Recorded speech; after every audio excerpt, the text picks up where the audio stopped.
ఈ అవమాన భారం తాళలేక, ఈ కోటరీ యొక్క వేధింపులు తాళలేక,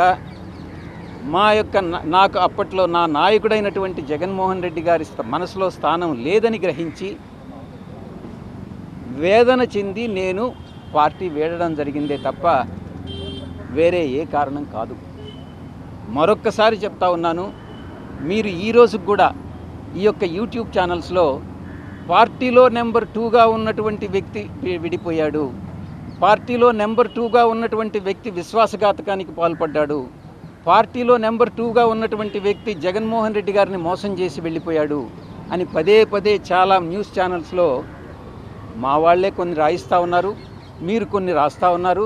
దాంట్లో కొన్ని పెయిడ్ ఆర్టికల్స్ ఉన్నాయి, కొన్ని మామూలుగా మీరేదో ఆత్మసంతృప్తి కోసం మీరు రాసుకుంటా ఉన్నారు. నేను అధికారం వచ్చిన 6 నెలల్లో నా యొక్క 2వ స్థానం 2000 స్థానానికి పడిపోయింది.